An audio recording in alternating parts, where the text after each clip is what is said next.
Chris Van Vliet in Cleveland, and he is the Intercontinental Champion. He is Bad News Barrett, and thanks for coming by this morning. Thank you very much. Pleasure to be here. I want to talk in like real terms here. What does your day look like? Because it's 8 o'clock in the morning right now. Raw is at the Q tonight. 12 hours from now, what's your day as a whole look like? Well, I've already been up for about 3 hours at this point. We've hit a few radio and TV stations before this one. It's going to be a busy day, I ain't going to lie. I'm going to be going for probably the next 4 hours doing media. Then I'll go back to my hotel briefly. Then I get to the arena, kind of speak to a few people, maybe film some stuff for WWE. Then find out what I'm doing on Raw. Then I'll wrestle.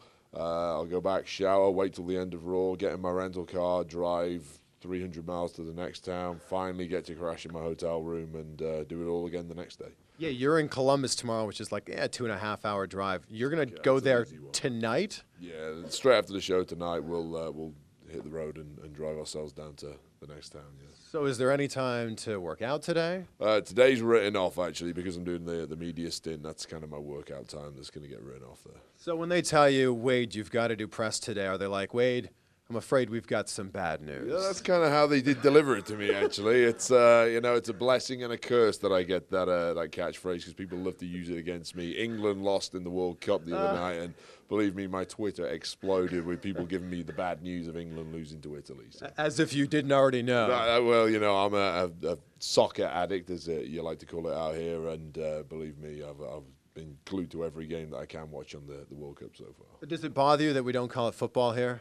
Not really. I've been around the States long enough to get used to it at this point, but if I went to the UK and was interviewed in the UK and I referred to it as soccer, then I might as well pack my bags and never come back. They'd have some bad news for you. Yeah, I'd be banned. I wouldn't be allowed to reside in the UK after that. Where do you call home here in the U.S.? I live in Tampa, Florida. It seems all the wrestlers live in Tampa, Florida. Yeah, it's nice. We got the beaches. We got the nice weather. It's pretty cheap out there. It's a pretty cool place to live. Let's talk about this gimmick because I think it's awesome. The crowd is eating it up. Even though you're a heel, the crowd eats it up. Where did it come from? It actually came from a joke. Cody Rhodes likes to make out that when he was a little kid, he used to watch me wrestling. I'm slightly older than Cody. We're talking 3 years or something like that, but in his head, I'm a really old man. So anyway, I once walked into the locker room, and he was telling the entire locker room that when he was a kid, he used to watch me wrestling as this character that he made up, Bad News Barrett, who goes around giving out bad news to people. So, okay, we all laughed about it, whatever, forgot about it. And then some guys from our WWE.com, they're running a show called the JBL and Cole Show, which is just airs exclusively on WWE.com. And they came up to me and said, look, we want to use you on this show. Have you got any ideas of what you wanted to do? So I said, okay, yeah, I'll do it. You know what? Let's do Bad News Barrett. I just want to turn up, give people bad news, and disappear. So that started off on that. It got a really good response online, and fans were kind of loving the catchphrase. I'm afraid I got some bad news. Vince McMahon then saw it and decided it was the funniest thing he'd ever seen, and he loved the name, and next thing you know, I'm on TV doing it, and it seems to have worked pretty well so far. I love how you just casually said, I'm afraid I've got some bad news. That's not how you deliver it. I'm afraid I've got some bad news. That was incredible. A bit more effort into it, right? It's early, come on. It is very early. You look like you're having so much fun with this gimmick, though. Where do you see this going? Who knows? I've always said from day one when I got to WWE, I want to get to the very top. I want to be the WWE World Heavyweight Champion. The Intercontinental Championship is nice. This is now my 4th time having it. Yeah. As far as I'm concerned, I'm ready to take the step up and become the man in WWE. So I've always said that's where I want to get to. If Bad News Barrett is the vehicle that gets me there, then great. But if not, I'll keep plugging away, and one day I'll be Britain's first WWE World Heavyweight Champion. Is this the gimmick? Is Bad News Barrett the gimmick that you think you could win that WWE World Heavyweight Championship with? I believe I've got all the tools. I think Bad News Barrett character has certainly got a lot of momentum at the moment. I've absolutely no doubt that I have the ability and potential to be WWE World Heavyweight Champion. A certain part of it isn't just down to me. I've got to rely on certain people making certain decisions. So hopefully I get that works out in my favour, and if so, I'm looking forward to becoming the champ. A fellow Brit, Adrian Neville, having a great run in NXT, as the NXT champion there. What does that mean for you as a fellow countryman? I think Adrian Neville is great. I've been a big fan of his for years. You probably couldn't get 2 more different wrestlers than myself and Adrian Neville. He's a high-flying guy. He does all these acrobatic flips and stuff. He might be the most acrobatic guy I've ever seen in sports entertainment. So if you haven't seen him yet, he's definitely worth checking out on the NXT show, which airs on the WWE Network. And if you don't see it on that, I'm sure at some point in the coming months he will be debuting on Raw or SmackDown. So keep your eyes peeled for him. He's very good. Not only are you the guy who has bad news, you're also like the king of the theme songs. I think you're on 16 right now. Is that right? 17 maybe? Guess something like including the remixes, I'm sure it is. But honestly, I'm settled on one now. This is finally the one I really, really like. Okay, I love the Nexus one, the original one, Yeah, Nexus, but as soon as we split up, that went away, and then I had a succession of pretty average theme songs for a little while until I got the current one. And the current one actually has the bonus of a little bit of vocal work from myself, which is just me shouting boom over and over again. But, as far as I'm concerned, I'm now a vocalist as well as a wrestler. Incredible. So, maybe I'll continue a career in music one day. Do you have any say when your theme music changes?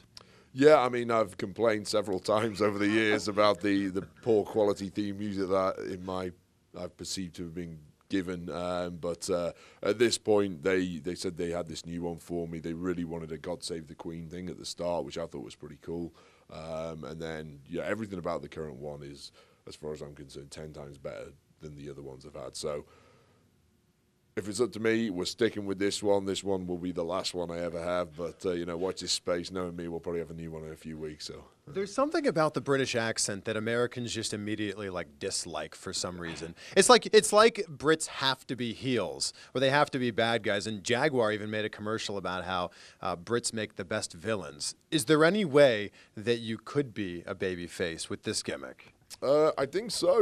It's much to my surprise. I think if you look at it, traditionally, this is a very bad guy gimmick. Okay, he comes out, gives us bad news, insults us, we hate him. But for whatever reason, the way the wrestling industry is now, fans aren't quite as they were 10 or 20 years ago.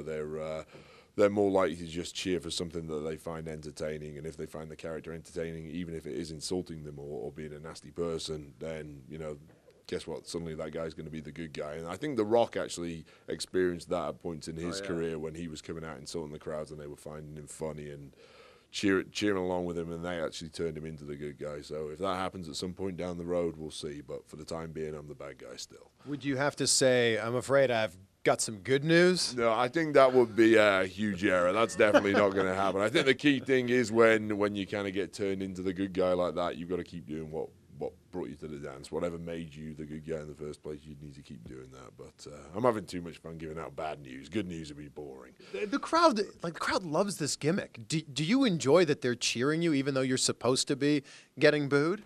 There's two ways of looking at it. I mean, on the one hand, as the bad guy, you are supposed to be booed all the time, and if people are cheering, then that's not necessarily a good thing. The other way of looking at it is people are going to cheer whatever they want to cheer. If half the crowd is cheering for you, half the crowd is booing you, great. They're giving you a reaction, they're paying attention, they're being entertained, and that's really the primary goal of sports entertainment. Since you grew up in the UK, how does it work that you were trained by Al Snow? Are we talking about here in the US you were trained by him? Yeah, I've been trained by several people over the years. Al Snow's just one of the people who trained me, and he trained me for probably only a 5-month period in my career. Was that when you had already signed with WWE? Yeah, that was the first place I got to. So I started off in the UK. I trained for 3 years in the UK. I got picked up by WWE. They sent me to Louisville, Kentucky for 5 months, which is where I worked with Al Snow. Is that Deep South? No, that was Ohio Valley Wrestling. Ohio Valley, that's right. And then after 5 months in Ohio Valley Wrestling, WWE cut ties there and moved me over to Tampa, Florida with Florida Championship Wrestling, where I trained under Dr. Tom Pritchard and Norman Smiley, Dusty Rhodes, Billy Kidman, and a few others there. So really through my career, I've probably had 6 or 7 guys who I would say this guy was my trainer. So Al Snow is one of them. You also have a degree in marine biology, which I find fascinating. Yeah. Can you give me a fact that only a marine biologist might know? All the facts that I remember from my time in marine biology are very non-PG. So, I don't know if I can... That's okay. I don't know if I can actually bring these out on the show. Are we talking about different animals having sex? Kind of reproduction methods and stuff like that. I don't know why that stuff sticks in my mind, but that's kind of the stuff I remember. So I'm not going to go into that right now. But, marine biology was a lot of fun, but ultimately I'm not really using anything specific in my career at the moment, but you know, it's a great subject if anyone wants to study it. I suppose we could just, you know, we can use our imaginations here. When someone sits next to you on a plane and they don't know what you do for a living, what's the first thing they guess? People always seem to think that I'm a hockey player. I think it's because I've got such a smashed up face and a bust nose and all that stuff. They assume I'm a hockey guy. But then you start speaking and there's no hockey player that's from the UK. Yeah, then they maybe guess rugby too. They're like, that's a weird Canadian accent. Yeah. So people, I think that since I grew the beard out, people seem to want to come and talk to me a lot more and ask me, what do you do? You know, because you can't have a regular job with a beard like that kind of thing. So I don't know, people tend to come and approach me a lot more now. But yeah. Hockey is the one thing they guess. I interviewed Daniel Bryan not long ago, and he said the same thing about the beard. It's like people are just drawn to it. Because you can't have a badass beard like that and just be a normal guy who's an accountant. Right. It's pretty rare in normal circles to have a beard. I think if I ever left WWE and became a regular employee somewhere again, first thing I'd have to do would shave it off, I guess. So. Well, speaking of Daniel Bryan, you were on season 1 of NXT with him. What a lineup of guys that you guys had on NXT. And look at everything that you guys have done since then. I mean, it's been a pretty great run for almost all of you. Yeah, that's right. I mean, it really did create some stars. That was the whole goal of the NXT show. It wasn't just about a short-term entertainment program. It was about, okay, we've got a bunch of new guys. How can we find a different method of turning these guys into the next generation of stars? And I think for the most part, the guys who come through that system, if you look at myself, Ryback, Daniel Bryan, as you mentioned, has been a lot of success. Heath Slater's on TV every single week. Justin Gabriel, Darren Young. There was a ton of guys through that season 1 who really have had a lot of success and will continue to grow and develop in time. I also want to talk about this before we wrap things up, because a lot of people don't know this. You have to travel with this everywhere you go. Yeah. I was saying earlier, my baggage fees at the airports have suddenly shut up because I'm overweight every week now. I've got to carry this thing around. But yeah, it's a huge honor to carry this. This is actually the 4th time I've had this title. You know, if you look at the history of this title, it's been going over 30 years back to the 70s, and you know, the people who've held this have been The Rock, Stone Cold Steve Austin, Triple H, pretty much anyone who's anyone in the wrestling business has held this title at some point. So it's a big honor for me to be carrying it at the moment. But this is your this is your carry-on every single time you fly somewhere. Yeah, that's right. It's well, we actually have several different versions of it. This is the travel one. So this is. And then there's a TV one. There's a TV one that looks a little less beat up than this. This is a little beat up and old looking. So yeah, the TV one looks a little more pristine than this. But it's always interesting when it goes through the bag scanners and stuff like that. Wait a minute, get that thing out, and then TSA guys are holding it up. They all want to picture with it. So usually slows me down getting through airports too. Why can't they just have the TV one at TV? Why do you have to travel with it? Because we do a lot of non-televised shows. So the non-televised shows, I need to have this with me for those. And for media and stuff like that too. So. Before we wrap it up, can I try the catchphrase? Sure, go ahead. I'm afraid I've got some bad news.